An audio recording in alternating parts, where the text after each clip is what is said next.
Then she appears in her Aston Martin. What are you doing? I was like, where the fuck have you been? She just nonchalantly pulls up and says, need a ride? And he's like, I've just lost my wife and child to this maniac villain. Where have you been? I've just killed 30 people. One that had to crush with a car.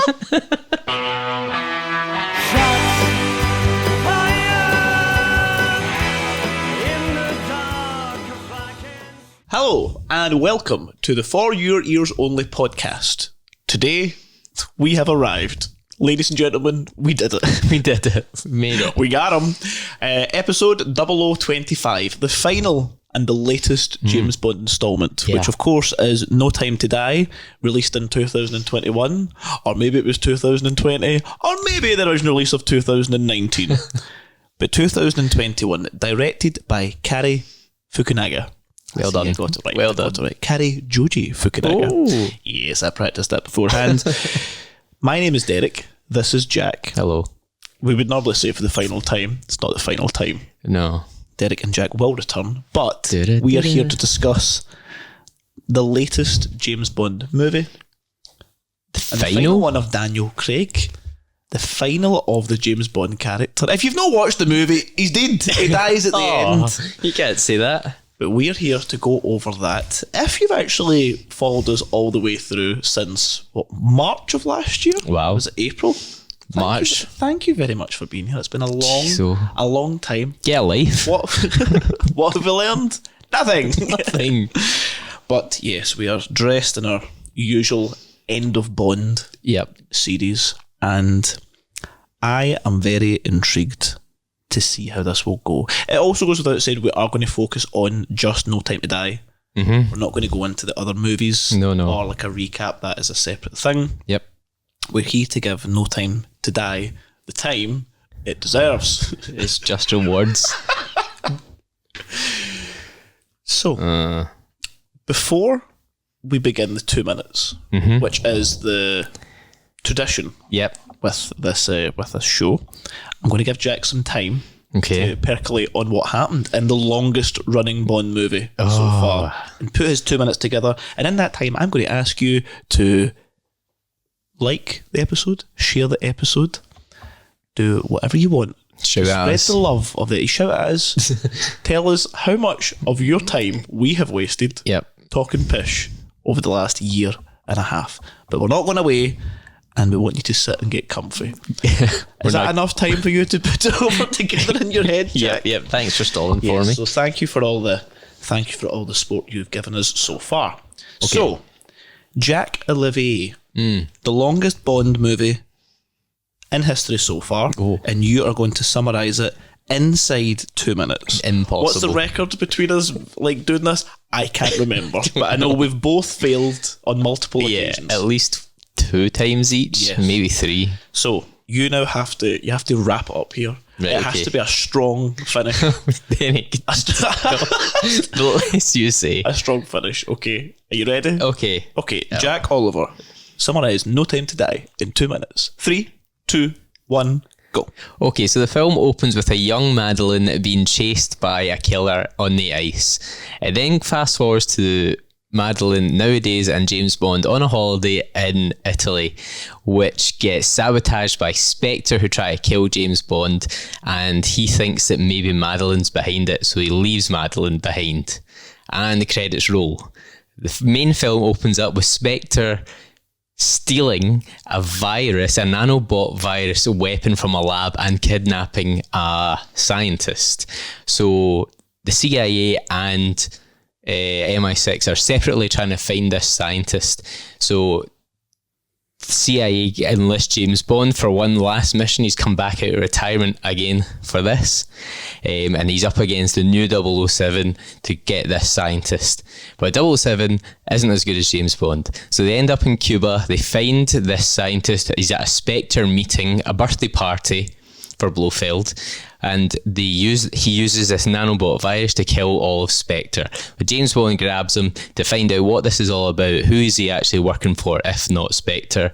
But he gets turned on by some CIA guy who kills Leiter.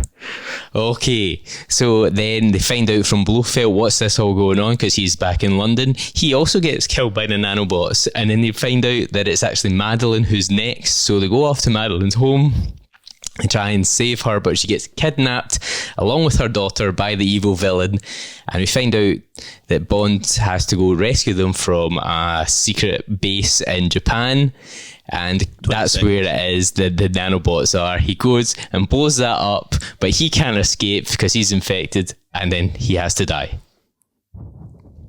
With 10 seconds left. I'm going to say that was well summarised. I did tune out. At one point, I couldn't even remember if that was accurate. But yes, with 10 seconds left. Right, okay, I had 10 seconds to explain. Well, you need a moment to compose yourself there. No, yeah, that was very good. So they go to the base where all the nanobots are getting made, and he has to go destroy the base and rescue Madeline. And he does, they escape, but he gets scratched by the nanobots, which means he can't ever see them again or they'll die. So he sacrifices himself and blows up the island with him on it. Good. Insert that in there. I think you did fine. I think you did fine with okay. that.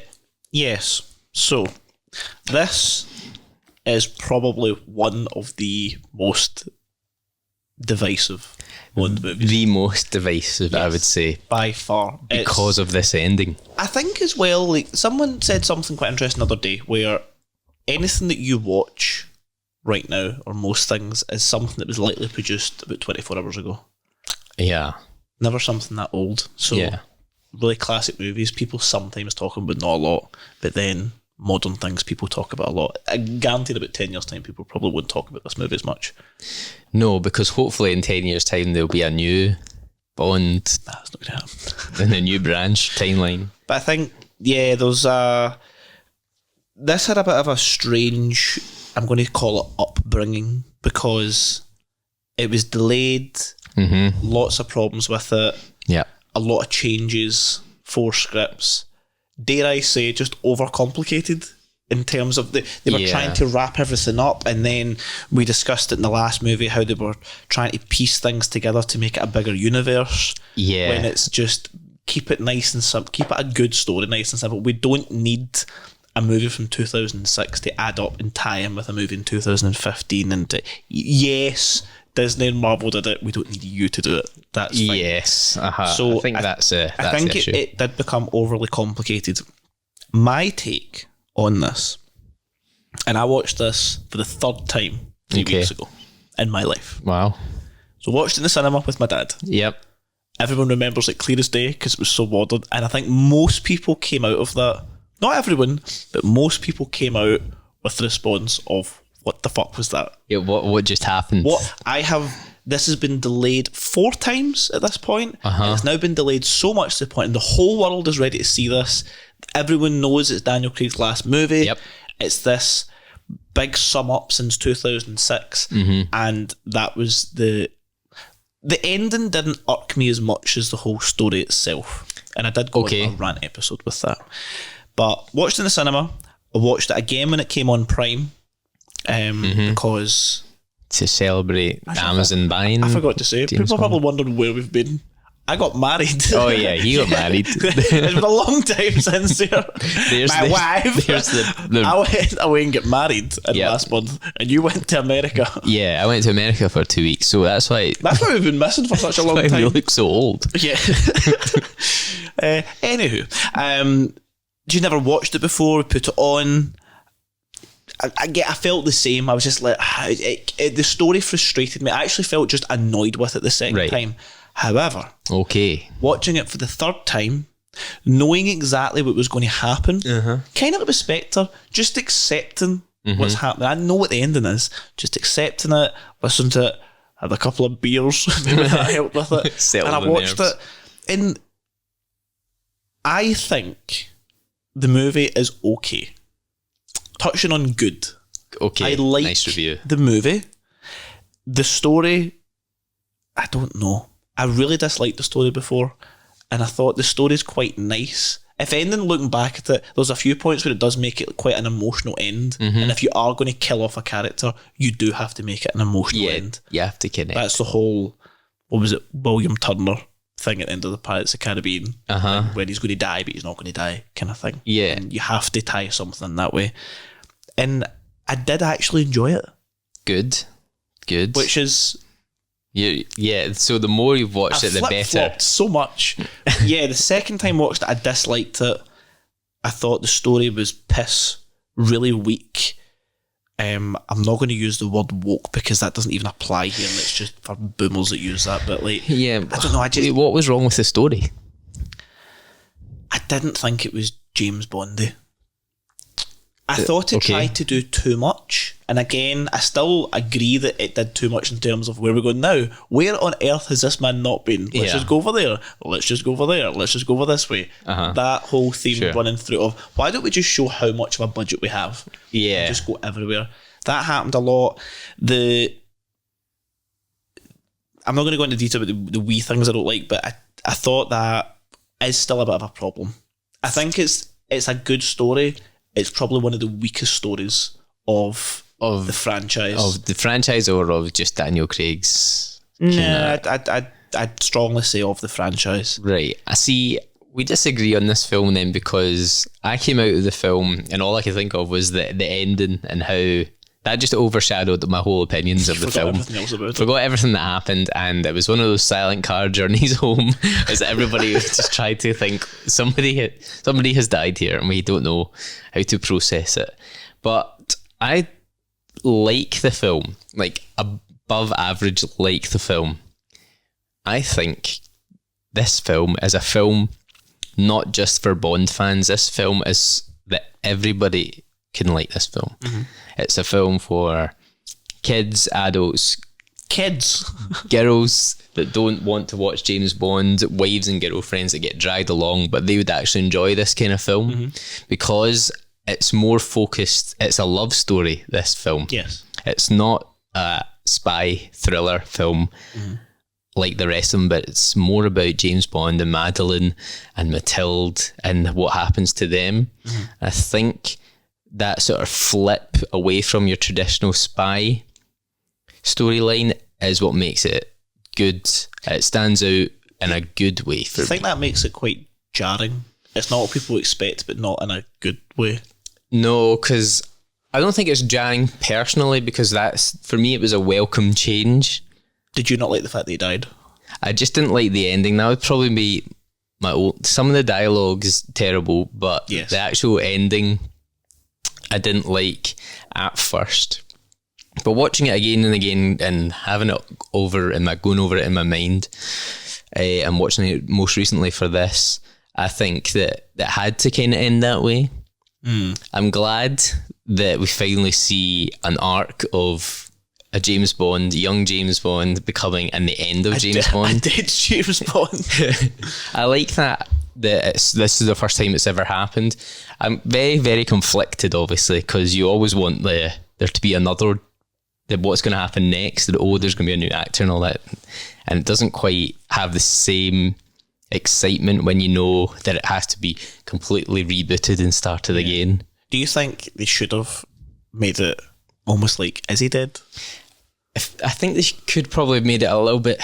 No, I'm going to go down this rabbit hole and say, no, he had to die. He had to die. I think it had to happen, or the whole love story and the whole 15 years building up thing would have been not as important. It wouldn't have made much sense if it's like, all right, well, he's just going to keep going. Yeah. I felt that we were building to somebody die, and it had to either be Madeline or him. Somebody was going to die, and then the back half of the film became a bit more reflective, and you were like, all right, okay, on hindsight, this was always going to happen. I remember the moment I thought that he was going to die, or they were going to hint at that die, is when the girl who was clearly meant to be his daughter, she was like, not yours, and was like, look at that lassie's eyes. That's Daniel Craig's eyes. Like, as close to Daniel Craig's eyes as you can get from an actress. They're like, don't tell me. No. Speaking of him dying, Right. That's a good point to go on question one. Question one. James Bond is obliterated by missiles. just keep saying it. And he's on an island. But question one is, how many minutes away are the missiles launched Good. to the island? Yep. So that's question one. Nice. Quite an easy one that you just listen for and then we'll say it out here. Speaking of Daniel Craig, there's a couple of wee things that I thought, maybe this is my dislikes of it. Now, I don't know if it was his work during that time, but Daniel Craig's acting as this is so different from any other movies. Yeah. And I would also say he starts to sway into his Knives Out persona a few times in this movie. Just the way he talks. Like, see when he's when he's talking to Blofeld, and I feel like it's going to go, Mwashi. He does all these weird mannerisms and facial expressions and all that change. And Knives Out was before this, and I don't know if there's points when he's like, oh wait, wrong guy. And he's it was such a different It's a different performance. 100% different performance. I agree with that. I don't really know what you could chalk that down to, if it's just him growing into the role or wanting to come out of the role, or just seeing that this guy is like a 55-year-old spy. He's seen it all and he's just, I don't know, he's just changed. He wants to be an actor. Yeah, maybe he is putting more actor into this. Yes. He's like, all right, I'm now going to do other films. I need to be actory. I did like the end and the whole emotional part of him. We said it was very emotional. Casino Royale, this was his best. I still think Casino Royale was his best acting performance, but this I would say is right on the second, right at its heels. Yeah, I think so. I think because it's such an emotional, tragic kind of thing, his acting is right up there with that, and I think he portrays it perfectly, basically. He earns the wage. Yes. You touched on a wee thing there, which again is another dislike of mine, is I've just put the interrogation scene as cringy dialogue. There's a lot of cringy dialogue throughout this movie. Yeah. The dialogue is just, there's a few, even the character of Logan Ash, not Nash, his whole character was just, what? I don't know if that's down to the actor not being bad, but just that's how the character should be. Like, just annoying. Yeah, he played the character of the Joker in an audio story on Spotify, and he was spot on. And I feel as though he got it for this, because of just the way he spoke and his weird mannerisms and stuff like that. Yeah, just a lot of bits. Everyone's least favourite line is "Time to Die." That is just, even watching that again, I was like, I felt like I was recoiling from the TV. She goes, "Do you know what time it is?" And I was like, "Just don't say it." Surely even she went, "I can't say this." Yeah, it's a lot like in Star Wars, where it's like, somehow Palpatine returned. Why? It's just up there with terrible dialogue. It's not as if it's like drawn from any source material or anything. They could have chose something else. I don't know. I actually didn't like the dialogue in most of the movie. I just thought it was even there's a bit where, see the start when Daniel Craig turns and he goes, how respected are we here? And I'm like, whoa, tone it down a bit. This is like overdone. Yeah, I don't know. There was a lot of that. I just really didn't like it.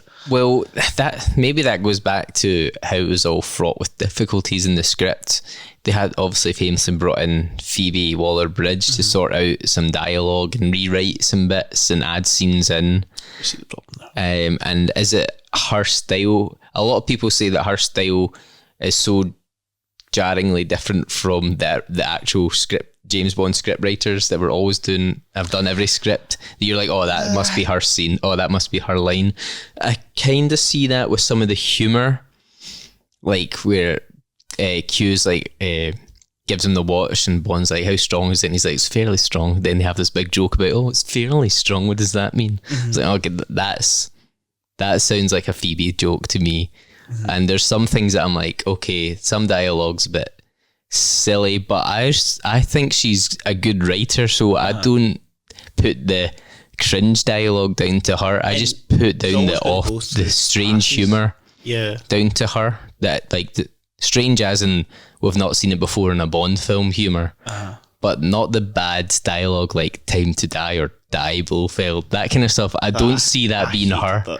I don't see that being her. I think stop. Just getting angry. I just think the thing as well with any big movie or anything with a budget with that, it's not going to be right. Thanks for that skip. I'll just send this to Daniel. It goes through so many passes and it has to be signed off by so many people saying we're happy with this. This what would is this what? So it wouldn't be one person saying I'm going to write this. And everyone goes, yep, cool. No checks made. No notes. Yeah, but why did that pass all these people?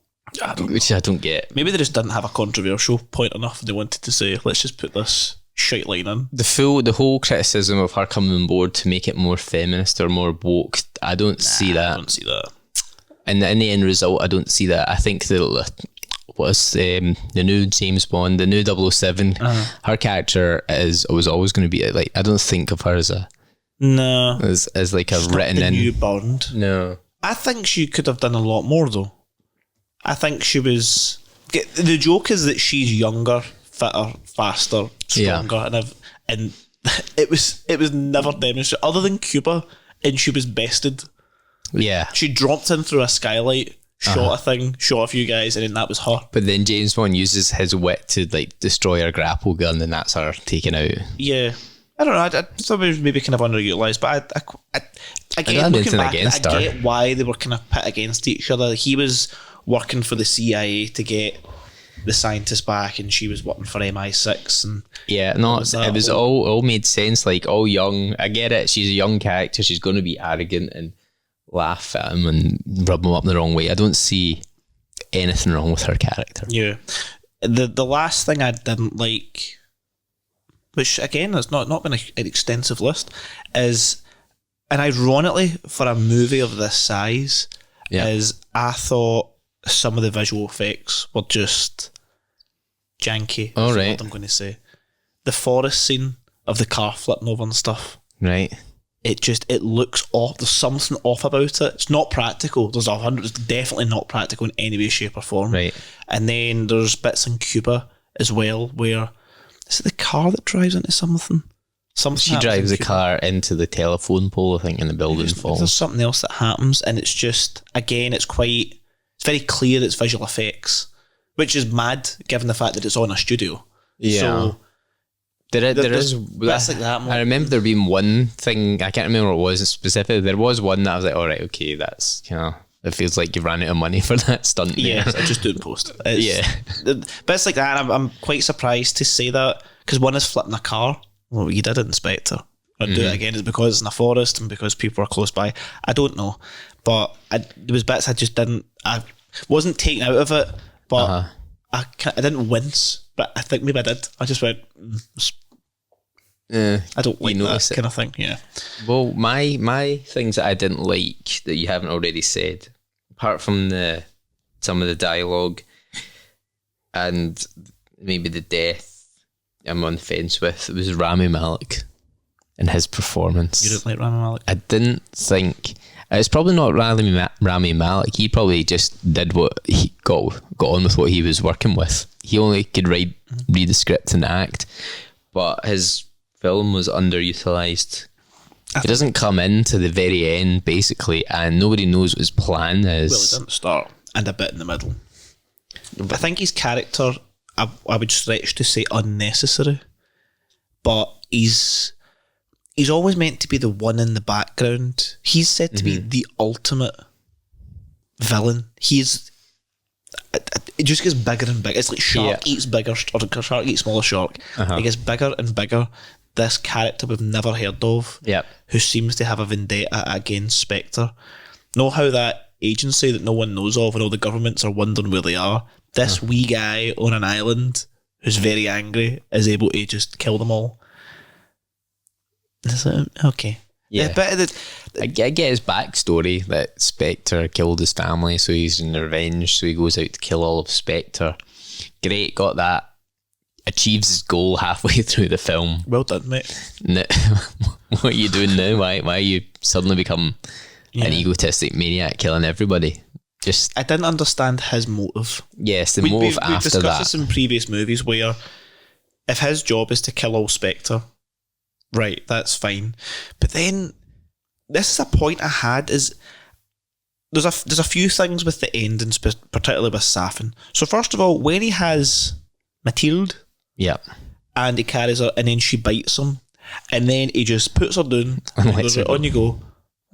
What? So what was the point in having her? What was the point of this? Right. But then he says, no, you can take her, but Madeline stays on the island. Yeah. So, right, well, I'm going to come back. Do you not think we know where the island is surrounded by every country and their warships? Like, you're not going anywhere. Yeah. I didn't get that, and sure. Why? I understood at the end why. What's his name? Ash and Safin were going after, chasing him in the forest because they wanted to get Madeline. Yep.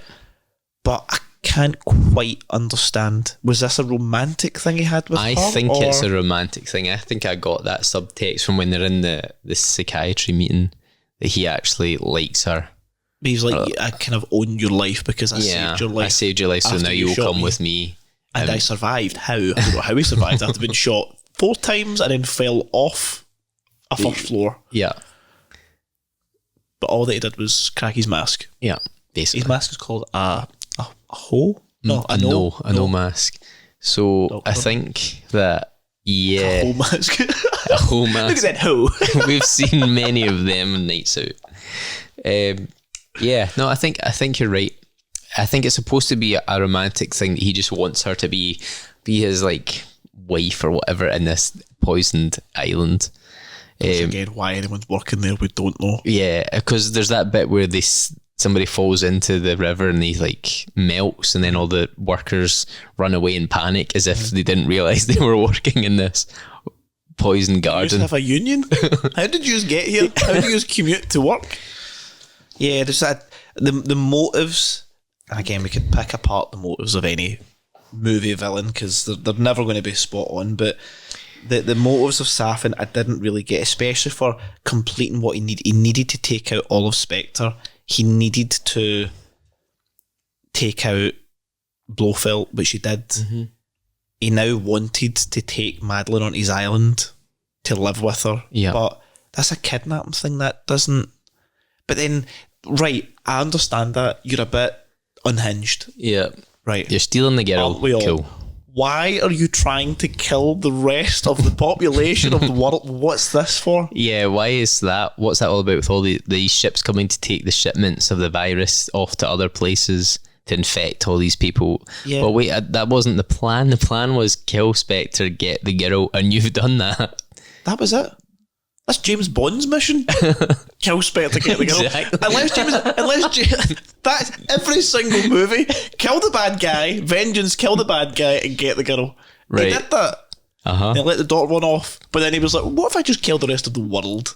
Yeah, I'll just go one step further than the bad guys. Yeah, I think that was... I wonder... Maybe they wrote that in because they needed some...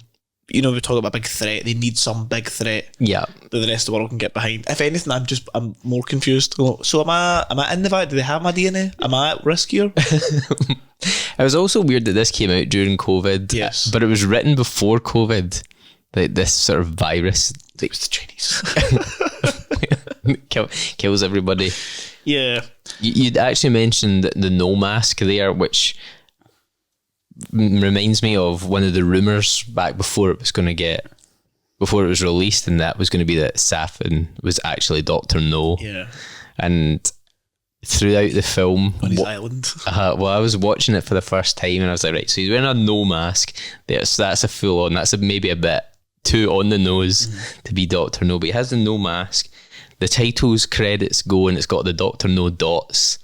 I'm like, all right, okay, there's a Dr. No reference there. He's got his own island. Oh, it's got missiles, and he's got this people working for him on this island. It's like, okay, he gets called Doctor on the island. It's like, all right, we're going to come out and announce it because he's sitting down at the Japanese table. I was like, all right, and then it doesn't happen. I was like, oh. It would have been a great sort of rounding off, I think. Yes. Throwback. They probably said, well, he can't be Dr. No because he's not Chinese. And turns out neither was Dr. No.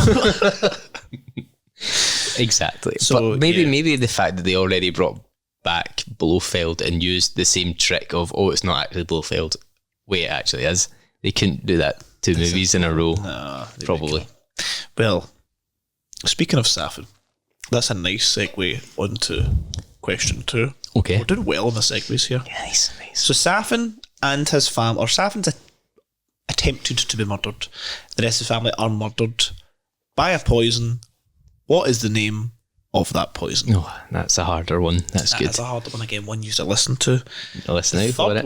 Third question is actually a very hard question. But it's not if you turn your brain on. But we've spoken enough about what we don't like. There's a few things that I really like about the movie, and if anything, they're the things that keep the movie up there for me. Okay.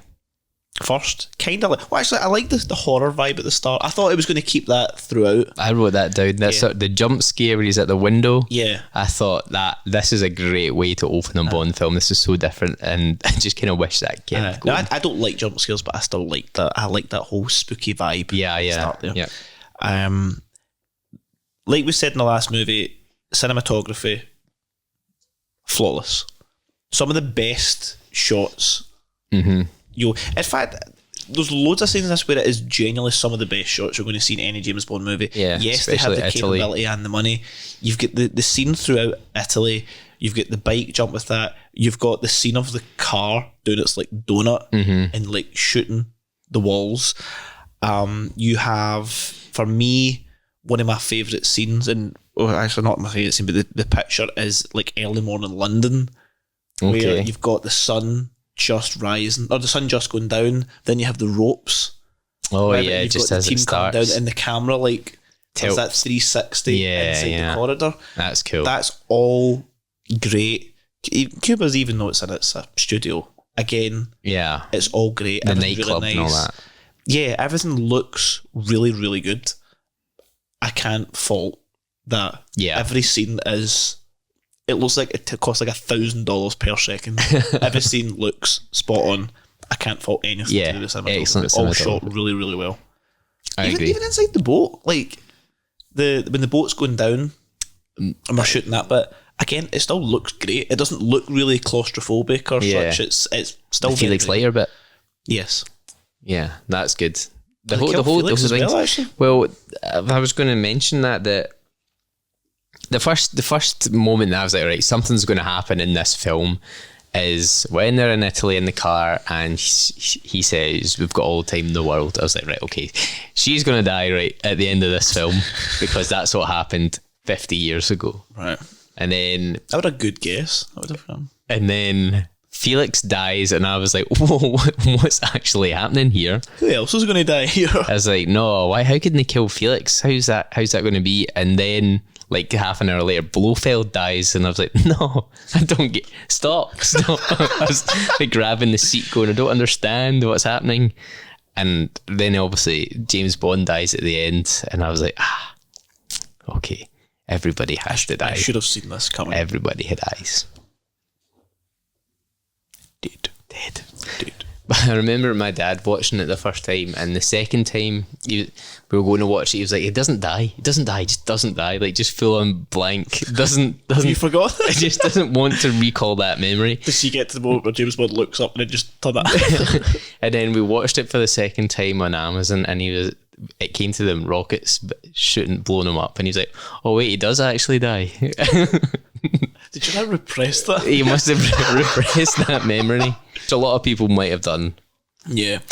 Do you know something I learned? I just remembered it there about, I was mentioning about the Aston Martin scene where it does the donut. Yeah. It does the donut and the miniguns come out the headlights and turns around. So see, when they shot that, they couldn't shoot things. Yeah. Because there's people there diving about. So what they did is they set up almost like spark squibs for when rounds hit off things. Okay. And they set up these charges all the way around, but they would have to be timed in such a way that they would only go off when the car turned. Mm-hmm. So they were manually set up for the car to do its stunt. Yeah. Which I'm assuming was going to be Ben Collins. to do his donut, and they had to set off the charges as the car turned. It was like manually. So difficult. Well, a guy actually like pressing buttons every time it goes round. I think pressing all buttons, but he knew the speed of the car, and then to press it, so it looked as though it was the rounds hitting off, so they weren't shooting rounds. Again, looks flawless. There's nothing. It does look good. The action was great. There was that old trick, or the rumour that they use Coca-Cola on those streets because it's not sticky enough for the grip. So they basically bought in tons of Coca-Cola to lay the streets because of the sugar. I'm not sure if that's real. It is true. They did do that, but I want to know who they asked at the city if they could do this, and who at the city went, okay. Yeah, like the mayor. You want to make the streets sticky? Sure. You want to attract bees and ants to the city? Sure. See this ancient, cleaning up. This ancient city. You ever tried to wash, like, do you know what it must be like? That entire town. So you had a nightclub floor. Oh, even to this day, it's still sticky.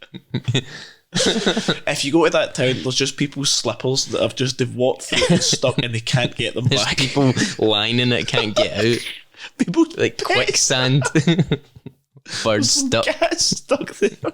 Yeah, I don't know how they ask. You can ask nicely, but your ancient cobblestone streets are not stick. Imagine asking that for that in Edinburgh. So the streets are too slippy. Can we? I suppose Edinburgh rains a lot. Can we pour like gallons of soda on your streets to make them sticker? Is that all right? Sure. Where's it going to run? Into the sewer? Is that all right? Sure. Yeah, and oh, by the way, you guys have to clean it up because we have to go shooting. Yes, we in a different country. We have to leave. Another wee kind of effect I really liked was and it happened twice in the movie, and for some reason I was just like, that's just great. I don't know why. One, I don't know why more movies don't do it. It's the only Bond movie I know it's done it, is the hearing loss effect after the bomb and the stairwell. So when the bomb, grenade. Yeah, so when the bomb goes off at the tomb, why there's a bomb in a tomb, I don't know. I think they just said, just accept it. We've just put a bomb in a tomb. We could get you any other time. Everybody's looking at it because it's just in the top of a mountain, a hill. You're Everyone on your can own. see. There's no one else there. I'm going to put a bomb in a tomb. When that goes off and there's that like tinnitus, like real whine, and you can't hear anything, and he's getting up and it's that whole panic. I was like, you can feel the power of that bomb. Yeah, that was good. That's very Call of Duty. Stairwell, the grenade goes off, or it throws the grenade and it goes off again. I'm like, that's that effect. Twice. It's good. It's just it puts you right in there, and because you can't hear what's going on, and he's going through the doors, and you're in with it. The hearing starts to come back. All that you hear is Daniel Craig's breathing, the breathing and heart rate, because that's all you're inside his head. That's all he'd I really, really liked that effect. I thought that's just good. Well done, guys. I think the elevator escape. So see when the team go into the lab to steal the virus. Yeah. Oh, okay. Yeah. And they let what looks like just a bomb drop down, but it's got and it's got the magnets it releases. I thought that's okay. That's quite cool. Don't remember seeing them bringing down the building with them, but I like that. I thought it's very Mission Impossible. Yeah, I think that's pretty cool. That's something again you've never seen before. Yes, and I was like, is that real? Could that actually happen? It's the US military on the phone again. Do you have the patent for that thing? What, those magnet bombs? Yeah, I like that, and it was just yeah, no, that was cool. That was a very spy effect. It was quite good. What do we have in terms of we spoke actually about a couple of Bond moments. Like the bike ramp jump is always going to be in the trailer. It's great. We did mention about in the Safin in his wee table room, his Bond's escape there where he does that like really quick like triple shot. Yeah, and I'm like, yeah, that's expert. I want to see that. That's how he misses Andy in this movie. When he can do that, that's fine. The hallway gun barrel. That's cool. I like that. Nice little. As soon as it came up, I was like, yes. And do that more. The other one I got I thought was quite nice was the watch via the eyeball scene. Yeah, I've got that as a moment, the bionic eye explosion. It's a moment and a line. Yeah. So it's a 2-in-1 there. It's probably a bit of the movie where I could see him holding it, and I was in my head, I was going, turn on the watch. Kill him. Yeah, I liked that whole, but I didn't really understand the eye bit of it at all.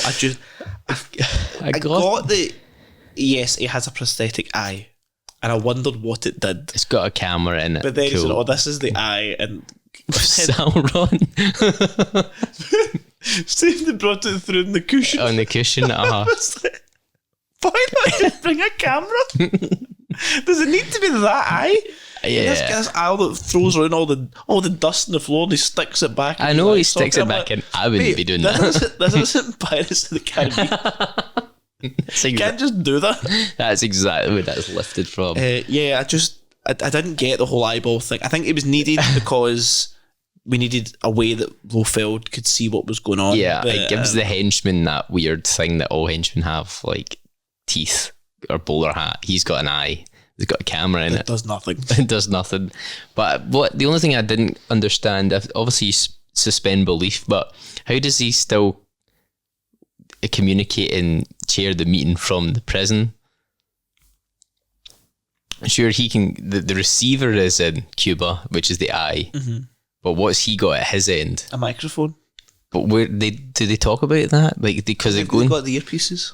I know, but in the prison, how's he doing it from the prison? A mic? I don't know. How's he got that in the prison? Carrie, do you know? I don't know. Do you know what I mean? Like, I get it. I get it. You know what I mean? Yeah, I get that. I get what your question is. How does he broadcast? Yes, that's what it is. To that, I don't know.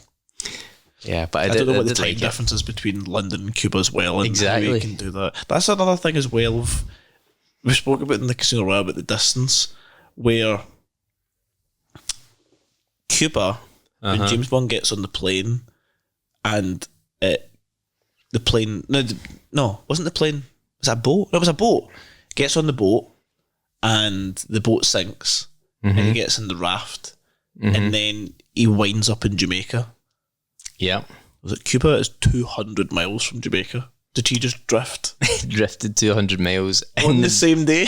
On the baking heat. Yes. Yes. Yeah. I got to Jamaica. Got to Jamaica absolutely fine. Perfect. Oh wait, did he go from Cuba to Jamaica, or Jamaica to Cuba? I don't know. It's a moment where he's floating and he just happens to get. That's in Cuba. He's coming from Jamaica. That's where he gets picked up by Felix, and then they go to Cuba. And then he floats back to Jamaica. I was like, oh, that was nice. The currents were in your favour. Were you in the Navy? So Commander. Yeah, I don't know. Just wee bits of that. We'll just try and forget. The action scene in the stairwell was my moment. This is where he's climbing up. I think that's probably the best action scene in the film. I quite like the forest chase. I think it's nowhere near as good. I just like the fact that it's like villain after villain, henchman after henchman, and he's trying to kill them all. And you can see he's like, oh, this is like an agent who's basically past it, but he's somehow overcome. He's just going through it all. He's still going. And then it's the bit where he kills them all and he thinks he's got a break, and then the grenade drops and it explodes, and like, oh, it's just non-stop. I like that. Very tiring. I liked that scene. I thought that was good. The forest chase was good as well, for one of the kind of more fantastical elements where it's like they're just here to pick up Madeline, but they've got like an army of vans and an army of Range Rovers all get destroyed at the hands and helicopters. What was the car? It's like a Land Cruiser or something. I don't think it's the same brand. It's not. It's a Toyota. Yeah, a Land Cruiser. Oh, is that the brand? And that just wipes out all these Range Rovers everything very easily. Yeah. But there's one of those moments where you see them all coming out of the forest down the hill. Yeah. And I'm like, why would you send all those people for like one girl? Why those Range Rovers got air? Like, well, you just fucked that suspension. There is no way that car's fine. I was very Rambo-like of him in the forest and like taking the... What was it, the winch for the Range Rover and using it to take out the... Yeah, no, like Predator as well. And even after that, when they take Madeline and Mathilde and he's just walking along, he's just hitchhiking back up the street, and then she appears in her Aston Martin. What about you, Dana? I was like, where the fuck have you been? She just nonchalantly pulls up and says, need a ride, and he's like, I've just lost my wife and child to this maniac villain. Where have you been? I've just killed 30 people. One I had to one I had to crush with a car. See, Nash, the guy that you're trailing, you're welcome, by the way. He is underneath a Range Rover. Yeah. But yes, I would quite like a ride, please. Yes. I think that that Ash killing is it reminds me of For Your Eyes Only, where he kicks the car off the cliff. Oh, yeah. It's one of those cold Bond moments. Mm-hmm. But it's obviously it's revenge for Felix, which is, and I was like, okay, so we do have some grit, a lot of tough. Oh, James Bond's a bad guy, and he's going to kill Spectre, get the woman, and then kill the rest of the world. Exactly, as it should be. As he should be. That's an even better segue onto the third and final question. Really? I'm just going to say it because you mentioned Felix there. Okay. So James Bond knows something's strange when he gets back to his villa or beach house in Jamaica, because he notices Ash, not Logan Ash, but Ash. Yeah. And then he goes inside and notices is a cigar. What is the brand of that cigar? Oh. Now, I'd either want you to go back and watch it and look at the brand of cigar, or think back to past Bond movies. Yes, I was going to say the brand of that cigar. So that's a hard question, but a fair question. I am hard but fair. A good Easter egg as well. Yes. So something which I think is the big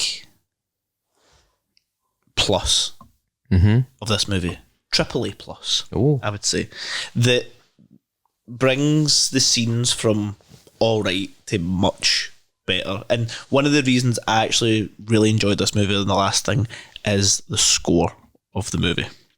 Okay. Now, we like John Barry. Yes. Taxman. We like David Arnold. Yes. And I think this is scored different from James Bond movies. Okay. I don't think it's that big. It's not a big triumphant. It's not horns to make it dead exciting. Yeah. But there is that whole emotional side of things. The song itself is quite emotional and quite soft. Yeah. But I think especially the way it's put into scenes and the way there's like a tension built, and especially the end scene when you know things are going wrong. You know he's like wounded and he just realises that this is it. That's I can't do anything now off this island. I thought that was great. And great score. That for me, if that score wasn't the same, I don't think the ending would be as impactful. Yeah. It wouldn't be as emotional. Well done, Hans. Hans is quite good at what he does as well. Hans is. Some say is probably the best. But yeah, I think looking at anything that Hans Zimmer does in terms of like story, he does always seem to pull it out the bag. I think he's got a very specific style, and I think he only takes certain jobs. But I think with this one, where they said you're going to be doing this, this, and this, and obviously had a hand in writing the song. But yeah, I think for me, even looking at any part, even like Felix Leiter's death, like that there, where it was sad, but it was taken up a level because it wasn't just that James Bond couldn't save him. It was more that Felix Leiter was just you just have to leave me, you just have to let me go. Yeah. And there was the whole music with that, and I can't really think of any others like Casino Royale, David Arnold.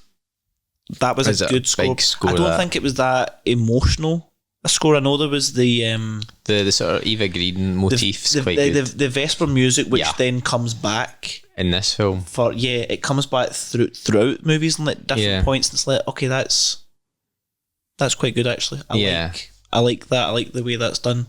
But I thought if that wasn't there, not that I wouldn't care, I would be less invested. Yes, with it.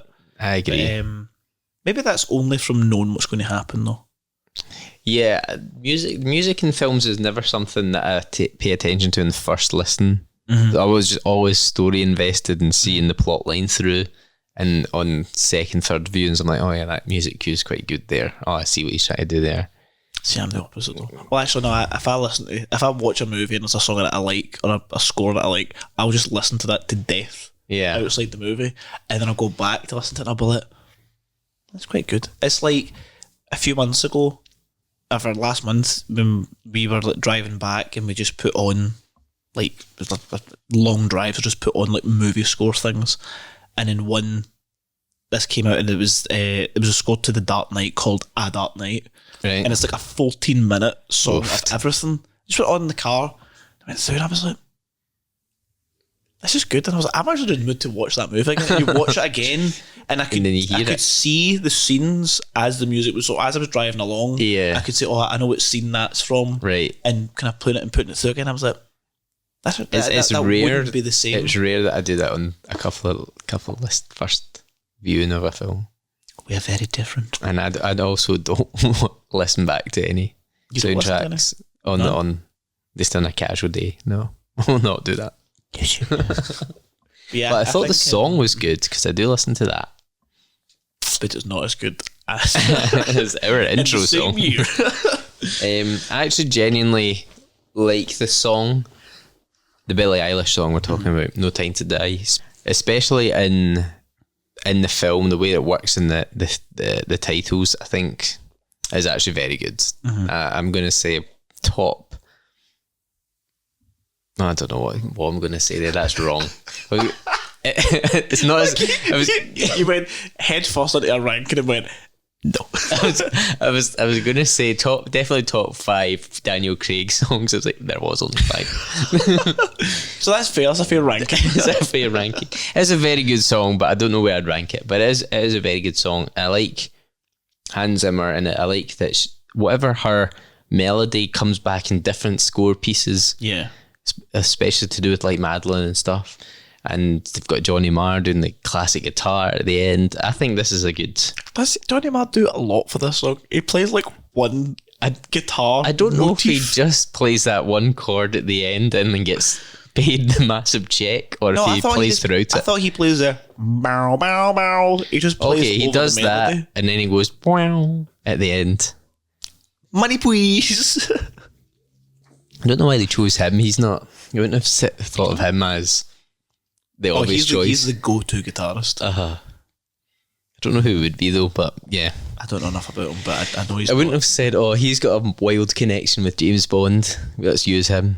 Maybe he does. Maybe he owns the original guitar. Maybe he does. And we can't afford to just rent it from him. We need to just it comes with him. It's cheaper just to include him with it. But I thought the song was good. I'm very, very pleased with the song. Pleased with the song? I'm pleased. You're the producer? Yeah. That'll work, guys. Thanks, William. And I don't think there was any like rejected songs. I think they went straight to Billie Eilish and was like, you're our only choice. Make it happen. I think they were probably very invested because there was so many people working on it. I think they were pretty set on. Again, it's that thing of they were set on the artist at the time. Mm-hmm. And at the time, Billie Eilish was the biggest artist in the world. So I think it's a no-brainer. She's the biggest artist at the time. She's not very controversial. Nah. Let's play it safe. She's a good singer. She's got a nice voice. All right, her brother's involved too. Okay, that's fine. Let's get Hand involved. Let's get the guy that owns John Barry's guitar. They come as a package. Let's get him involved as well. Yeah. And put a song together. And yeah, I think it worked well. I don't think there was any rumour about anyone else. No, that's what I mean. I don't think there was anybody else, whereas we know that like Spectre had like a big list of people they went to that submitted songs. Speaking of kind of fashionable, but it's another point of this movie is because it kept getting delayed. And actually, I'm going to even touch on another cringy moment. So Nokia was a sponsor in this movie. Was it? I thought it was Sony. No, Nokia. Nokia was about... Remember Nokia? No one bought a Nokia as a result of the feature in this movie. They bought a Nokia, and then I remember it was Nokia. Could you remember that advert? And it was, is it Natasha Lynch? It's definitely Lynch. Lynch. Is it I think it's a I'm terrible with names. 007. Yes, she's on top of a hill or something. Yes, and she's like on her phone, and she's like, I'm going to get the features of this Nokia. And I was like, fuck off, like get that in the bin. Like, we don't need that. Show the phone, show a trailer of it, do what you did with Casino Royale with the bio laptops, and just do that. We don't need characters to come out. But then the ironic thing is, because the movie was delayed, the phone that was in the movie was now obsolete and out of date. Nice. So whenever you see a Nokia in the movie, such as when Daniel Craig goes to pick up his Nokia phone when he's in the kitchen of... Where is that country? Is it Norway? They are. Like, after he peels this apple and he goes to get his phone, that's a visually replaced... visual effects replaced phone. CGI phone. Yes, that's a new phone model because by the time the movie eventually came out, it was the new model. Nice. I was like, see what you've fucking done? You're taking money off this company who are going to sell no phones. I guess that would cost the film more because they'd have to go back and replace all that at their expense. I think in most cases the phone is going to be cheaper to replace and it's dark and such. I guess that would probably work with the Omega watch as well because that's like an annual thing. Yeah. There's probably a lot Omega's of stuff. kind of, no pun intended, but Omega's kind of timeless. Whatever watch you put on is. Whatever watch you put on is going to be the No Time to Die watch. Like the... Yeah. I can't remember the actual name of it, but it's got that nice strap on it. That's not going to change. But then when you have a phone that changes every year... Yeah. It's like getting... this phone... What's coming out this year? The iPhone 13. All right, cool. Right, the movie's actually delayed by 2 years. Right, well, now we're on the iPhone 15. So we need that in the film. The one with the more lenses on it. Yeah, so I thought that was quite a funny bollock they had to go through and deal with it. But then that advert, no one owns a Nokia phone. Yeah, what was that all about? Why have I guess they paid the most money to get in the film, and that was really the only reason. Because you can't use Apple. Is that right? You still can't use Apple if a villain can't use an Apple phone. A villain can't use Apple. I hear, but whether that's correct or not. But then most people have iPhones, like the studio execs. Yeah. Maybe the studio execs were just like, no, I've got an iPhone, so no. And they're the real villains. they are the real villains. See, another thing, a weird point. Where did Q's fear of flying disappear to? In a previous movie, he was like, he doesn't like flying out, or Q doesn't fly. What is it? Was it? Is that why they met them in the museum or something? No, was it Spectre? Was it Skyfall? I can't remember. It was something to know, is Q not here to deliver it himself? And he's like, no, he doesn't like flying.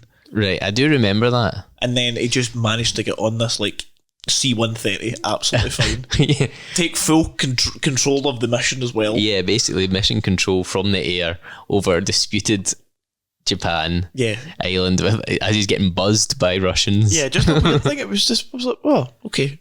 MiG's flying by. He's fine. He's okay now. He's got over that fear of flying. It was a wee bit I noticed. I was like, I'm sure he actually said he had a fear of flying and it's disappeared at some point. All for James Bond. It's a small thing. So, was there any other points that we missed that you would like to go over? I would like to maybe go over Anna de Armas. Like, she has this one scene in the film. She looks good. And she looks great in it. And she acts well, and that's probably why she gets that film, The Ballerina, the John Wick film. It was out of this scene. So do you think maybe she should have had more screen time? I don't know. I think she does steal the scene, basically. Yeah. By being so good at it. I think she came in because I don't know if the character was already written in or Daniel Craig was like, you need to get her on because she's really good. Because they'd worked together on Knives Out. Do you know why she said the line, I've only had 3 weeks training? Tell us. So the reason she says the line, and maybe this sums up the writing of the movie. Right. She says that line because she was so concerned about her action performance and diving about in heels and shooting like that, as she kept saying to the director, I hope I don't mess up. I've only had 3 weeks training. And she kept saying, like, I'm like, if something goes wrong, I'm sorry, I've only had 3 weeks. I've only done this for 3 weeks. I'm just not expecting. She kept saying it so much that he went, that's quite good. Can you use that line in the movie? Yeah, and she used it. And I was like, all right, so we'll just make stuff up on the spot then, were we? Yeah. I don't even think The Time to Die was written. She just wouldn't stop saying it. So they had to use it. Yeah, no, Annie de Armas is good. I liked it. That's all I'll say. I did as well. I did, which was maybe. There wasn't much of it throughout the movie. In fact, no, there was, in a really forced way. There wasn't that much comedy. She added a nice bit of comedy to it. But that was nice. Yeah, that was a good comedy. It was like sweet comedy. Yeah. Speaking of comedy, do you know it was fucking dreadful comedy? See that scientist guy? Yes. Oh, he's just terrible. I feel sorry for the actor because he played his character like flawlessly. Like everything was great. He was kind of funny at points, and he was trying to be funny, and he was there for the kind of comic relief. That's just like buffoon, really. But there was too much of him. Yeah, he was in it a lot. The reason there was so much is the director thought he was really funny, so just kept most of his stuff in there. Keep him going. All right, so it's Carrie's fault, really. Everything's Carrie's fault. I thought it was kind of. I mean, you get Hugh Dennis at the start for reasons beyond my understanding. But I think that's cool. You've got all those British or people from Britain will know who they all are. Those scientists that. Yeah. Oh, there's a guy from Mock the Week. The European scientist guy. He should have died in the boat. He should have Ash should have just stolen the thing from him. Yeah, they should have died. He wasn't really needed after that. He had the stuff. He'd killed Spectre. He was just in the lab, and then there was just like terrible lines back and forth. Mm-hmm. But then if he died, we wouldn't have seen that line. Exactly. The whole. Do you know what time it is? Stop. Time to like and subscribe. Yeah, I did have a note there that I wasn't a fan of that character. I think. I don't know if I would completely absolve the actor. I think he shouldn't have used that silly accent. He could have done like a normal Russian accent rather than I'm a big Russian scientist from Borat. I don't. He could have not done that. That would have been great. That's good about the start of the podcast. He shouldn't have done that because that really annoyed me. His character, I think I'm going to blame the actor and Carrie for keeping it in. Final answer. Mm-hmm. So what have we learned? Blame Carrie. Yeah. Yeah, no, I'm not going to labour the point, but I just didn't like his character in this. I thought we were going to finish on a good note. I thought we were going to get I've got a question for you. So this film, No Time to Die, is the conclusion of the Daniel Craig James Bond arc that started all the way back in 2006. 2006 to 2021 is 15 years, 5 films, and it all rounds off at the end of that. Right, so Marvel's Infinity Saga, 2008 to 2019. That was like 10 years. 18, 19, was it? 19? 11 years? I think that can't be judged the same way because that's not all those movies had like Tony Stark, for example. But I think they're kind of in the same lane a bit because it's that one continuous story that reaches a conclusion. Then Marvel has that one continuous story that reaches a conclusion. Basically, the same thing happens at the end. The main person dies. My question is, what has a better ending? What has a better ending? Yeah. What made you more... Like, without any hesitation, the 3 phases of the MCU. Okay. 100%. Hit you harder, like emotionally. I don't even have to debate. People talk about... Someone the other day was talking about, what do you think's the better ending, like Endgame or... I can't remember, there was some other movie they were talking about, but it had a thing. No one's going to do like the whole arc of the MCU like that again for at least 50. And the reason I have that opinion is 2006, James Bond is in no way on its knees or struggling to do what it's going to do next. It's kind of that way now, but it doesn't know. It's, you know, James Bond's coming and there's an excitement, and it's against a different world it's in. 2008, that movie is going to make or break like Marvel. Yeah, they brought out the Incredible Hulk, which did all right, but they didn't care that much. 2008 comes out. Robert Downey Jr. a divided actors at the time with that, and all these things, and they brought out a story, had amazing visual effects, was funny, it was engaging, it was great. You can still go back and watch that and it's great, and they built on that. Yes, there was a few bits along the way that didn't really work out that way. All these other movies, but you brought in this Iron Man, you're like, no one's really ever heard Iron Man unless you look at the comics. Then you bring on Captain America and you're like, fucking look at this movie's great. Great, all these original bits, and you bring out Avengers and you're like, whoa, like, look how good this is. And it gets bigger and bigger and bigger. You get invested in the characters. You're looking out at the end of credits for where is that character going to fit in here. Then characters meet each other. Cinemas in America lose their mind because characters, there's all this like crossover thing. There was none of this multiverse bit at that point. But you knew who the characters were. And then at the end, you know what the risk is, you know who the enemy is. There's all these battles, and then it comes to this massive conclusion. The cinemas tell you how big that was over, like, across the world, of the biggest event like ever, basically. Between 2010 to 2020, it was by far the biggest cinematic event. I don't think we're ever going to see anything like that again, where cinemas stopped showing other movies because they just, from the opening to close, they just showed Avengers Endgame and every single thing, and they were sold out. That was just in like Glasgow, just Nisco Bride. There's not that many people in this country, yet people were going to go. I seen it once. I know people who went to see it 4 times. It's a long time to sit. It's a long film. Yeah, it's a long time to sit in there. It's the equivalent of like bringing out Lord of the Rings again, and people just going bananas for it. But there's nothing, I don't think there's going to be anything that's close to that. I'm sorry, and I know we're a James Bond podcast, it was nowhere near. Do you think that maybe they should have done something more like that? I think there's not enough of a rich pool of content to do it. As I asked that question, I kind of got that point. You are relying on Daniel Craig. You're not relying on 10, 12 people. The MCU doesn't have a main character. That was the beauty of it. It had main characters who were all the main character on their own bit, but then they come together. James Bond's always going to be there. He's always going to have an Aston Martin. He's always going to be an alcoholic. He's always going to shoot people. He's always going to like have a tuxedo or things on. The tropes are there. I don't know if doing the whole round thing works with this world. It's kind of the same as you do with any like main character thing. Like, I'm going to say Indiana Jones. Indiana Jones is a poor example because that is Harrison Ford. There's no such thing as the character Indiana Jones. It is Harrison. It will live and it will die by Harrison Ford. Yeah, it's basically him. Like Wolverine. Is it always going to be? That's Henry.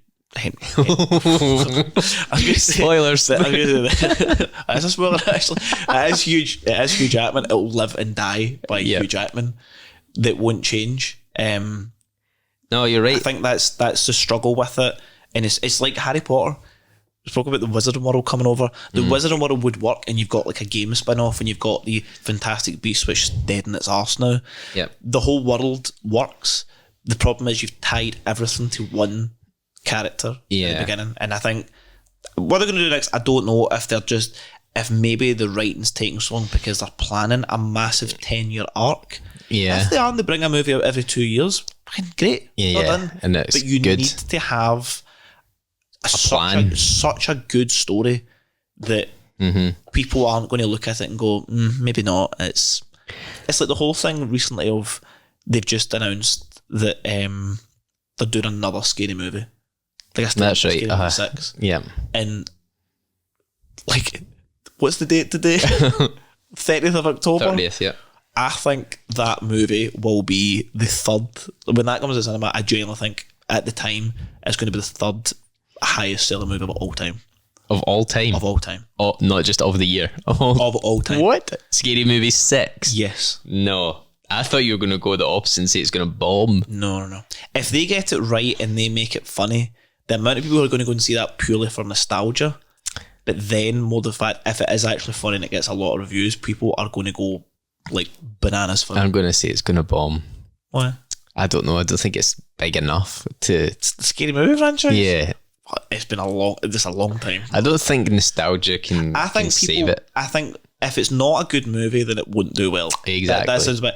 If it's actually a very funny movie, and people maybe want to go and see it, but they're like, I'm not really sure about it. Yeah. Then they hear from other people, actually it is very, very funny, and it's a breath of fresh air because you don't get that many controversial humour anymore. You don't get that. That. Not, I don't want to say slapstick comedy, but you don't get scary movies anymore. No, you look back at them and you're like, they get made. That's a reaction. If they take off the brakes and just go, we're going to just make a very funny movie, people will go and see it. We've got a lot away from James Bond in the last bit. I think maybe actually the Daniel Craig saga didn't actually have that completely formed idea until they seen what Marvel was doing, and they were like, actually, it wasn't really till Spectre that they started reintroducing the old films. Yeah. And they're like, right, maybe we can just shoehorn this in. Maybe we can pay off Moonraker. We just shoehorn this all in. But yeah, I'm happy with the film. We come to the last ranking. Okay. Funnily enough, the board is a perfect size. Who does the rank here? I have no idea. I can't remember what was the last movie. The last movie was Spectre. I believe actually you put it there. You put the magnet, and then you swapped. I moved to Diamonds Are Forever. So I put the magnet. I rank No Time to Die, and then you'll move it somewhere else. Diamonds Are Forever back up. Diamonds Are Forever is permanently getting taken off the board. Whilst I'm doing that, why don't you distract the audience with some chat of something else? I don't have any chat. Yeah, so obviously, as you know, this is the last episode in the main series where we talk about, where we review each film, because as of 2024, there's been absolutely no update from Barbara about a new film, new actor, new anything. So I guess you could call this the end of series 1, and we'll just go straight into something else. We'll just go back to Doctor. We're going to go and talk about something else, but I'm actually not going to spoil it for you and tell you what it is. But we all stay in the James Bond universe doing other things. So thanks for joining us for the last 25 episodes of this main series, and I hope you've enjoyed your time, because next time when we do something completely different, nobody knows how it's going to go. How are you getting on? I'm stuck with these fucking magnets. They're fused to the board. No. Yeah, we've actually been doing this podcast so long that the magnets have stuck on the board. I'm surprised that Doctor No's still low. No, just it's still like in a condition which is presentable. I don't really know why I'm pushing these down as much, because I know you're going to try and move them all. Right, this was actually very difficult as to where it's going to go, but I think that's actually quite fair where I've put it. And the rule is you're not allowed to move Diamonds Are Forever. I have Diamonds Are Forever saved on Amazon to watch. Well, I hope Amazon charge you for that. It's the only one that I've actually got saved for later. Have you paid for that? No. Okay. It's on my wish list or whatever. Just to let people know, I've put that No Time that like completely mid-table, and I'm just. So you have. I think it was quite a hard one. If anything, like from like months ago, the fact that I'm even ranking like Spectre No Time to Die there is nothing short of a mystery. But for me, when I put it at mid-table, I was like, do I prefer it to Spy Love Me? I was like, I don't know. It's quite a hard one with that. Do I prefer it to Octopussy? No, I actually just preferred Octopussy to it. I think Spectre's in a bit of a fair play. I thought we would have said that. I think you've put it too low. Too low? Yeah. I enjoyed this. See if you put this in the top 5. I enjoyed the story and the love story, and I remember when I watched it last night, I watched it actually over 2 nights, so I remember just smiling at every point, going, "Oh, I remember why I like James Bond films. This is a good film."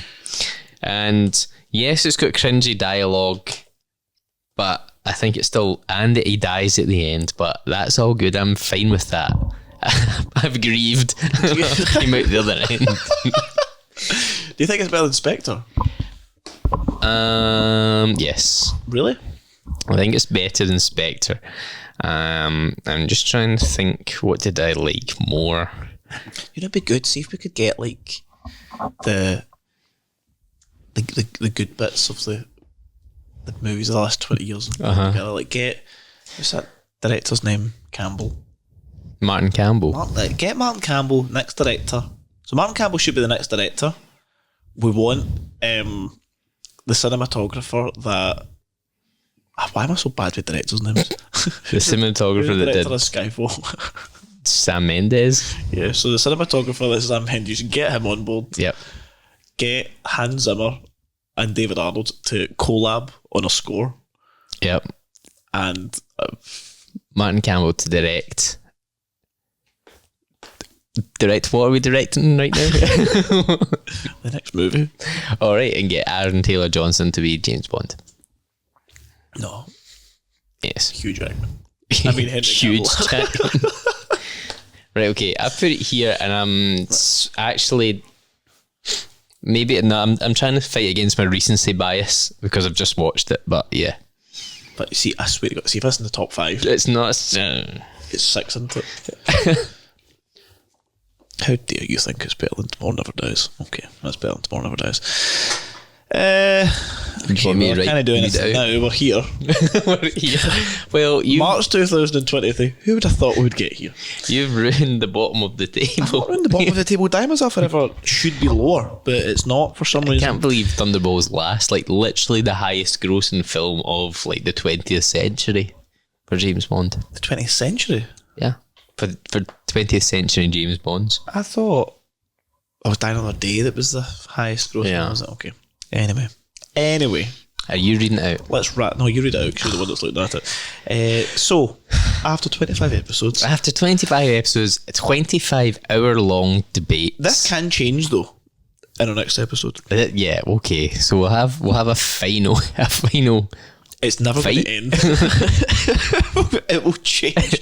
So why don't you go through it after 25 movies, what our ranking of this is? That's shocking. Bottom of the table. No, it should be Diamonds Are Forever, but Jack's just chose not to. Okay, so in the end, in 25th place, guys, we have Thunderball.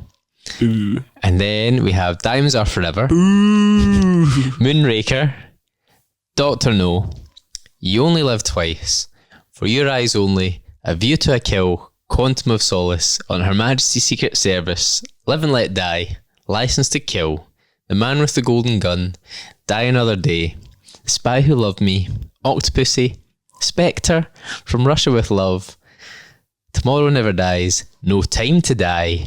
The Living Daylights. And in the top 5 we have Goldfinger in 5th place. Controversial. The World Is Not Enough. Controversial. Casino Royale. GoldenEye 2nd. And the best James Bond film ever is Skyfall. Disagree? We don't care. Disagree. I'm disagreeing with myself. I'm actually quite surprised we got to that order, but I'm sure we'll put it out to the internet and say, do you think this is fair? And we'll probably get lots of comments saying, I agree with that. Everyone will say yeah. Everyone will say that's pretty spot on. That's right. You've put through a constructive argument against all of them. I agree with every point you've said. I don't have my opinion that I want to share at all. That's how the internet works. That is how it works. Anywho. Wow, that's actually going through that list. I was remembering all our debates from every single ranking. Remember back in the old days of the short movies. Yeah. But we will be revisiting everything. We are going to do a recap episode where I have a couple of ideas. I've not actually told Jack about them as of yet. All right, okay. But I think they would be quite good. If you've joined us for all 25 episodes, and the bonus episodes, actually, there's many of those other ones, then thank you very much for staying by us and keeping us here, even though we're talking shite every month or so. If you've not watched all the 25 episodes, then please go back and look at them, see how we've changed. We've changed, gotten older, gotten wiser, gotten a bit more crabby. Yeah, it's like that end scene from Indiana Jones. We're just getting he chose poorly. Anyway, we will see you next time. The For Your Use Only podcast will return in the recap, and we have a special series planned. Yes, we do. We'll see what happens with that. But yes, thank you very much as always, and we will see you next time.